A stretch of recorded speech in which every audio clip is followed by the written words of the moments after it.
Il y a des comics Batman où quand tu as fini ta lecture, tu te dis « Waouh, ça c'était vraiment une tuerie ». Sombre Reflet est l'un de celui-ci. Si tu ne l'as pas encore dans ta collection, il te le faut absolument. Je t'explique pourquoi dans un instant. Ah ouais.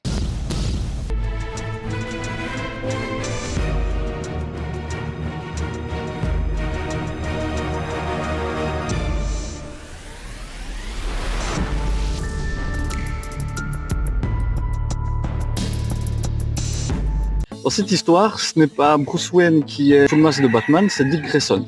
En fait, Bruce a dû quitter les États-Unis et puisqu'il fallait un Batman à Gotham, il a demandé à Dick d'être le Batman actuel. Du coup, ça nous fait un Batman tout à fait inédit, qui fait des blagues et qui sourit. Et c'est là justement tout l'intérêt de l'histoire. Rien ne se serait produit si les gens n'avaient pas vu un Batman qui souriait. Et surtout une personne en particulier qui a été très interpellée par le Batman avec le sourire. Ah bah voilà, c'est mieux. Le genre, on est dans de l'enquête, type roman noir, mais il y a aussi une part d'horreur, de l'horreur psychologique.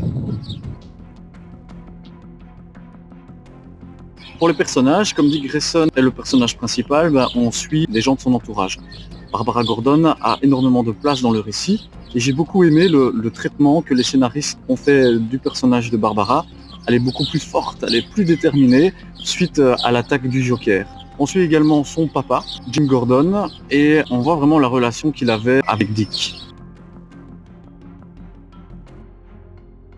Il y a également un troisième personnage, mais je ne t'en dirai pas plus pour ne pas gâcher ta surprise. C'est un personnage qu'on ne connaît pas beaucoup, qui fait partie de la famille des Gordon. L'ambiance générale de la bande dessinée est très fébrile. Tu as vraiment envie de lire vite pour connaître la suite de l'histoire. Comment est-ce que les auteurs s'y sont pris? Déjà, d'une part, via les dessins. Le trait est nerveux, au niveau de la couleur aussi. Dans les scènes qui sont les plus intenses, regardons un petit peu comment les auteurs ont travaillé. Ils ont décidé de mettre une couleur dominante sur l'ensemble de la planche. J'ai jamais vu ça dans un autre Batman.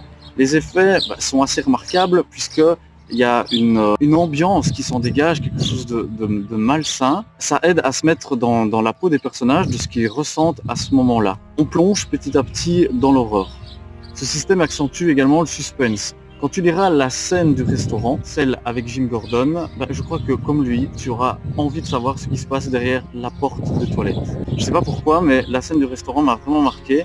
J'ai lu ce comic il y a plus de 5 ans et c'est vraiment ce que j'avais à l'esprit en le relisant ici pour cette vidéo. Il y a également beaucoup de gros plans sur les yeux des personnages, comme si les auteurs voulaient permettre au lecteur de s'approprier les secrets cachés, les plus sombres reflets des personnages.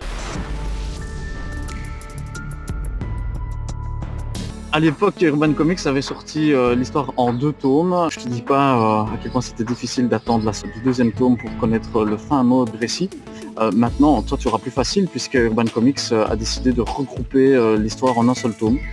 Dans la version que j'ai, à la fin, il y a les dessins, essais des dessinateurs, ce qui est toujours très intéressant de voir comment est-ce qu'ils imaginent un personnage. J'espère que tu auras ça aussi dans ta version.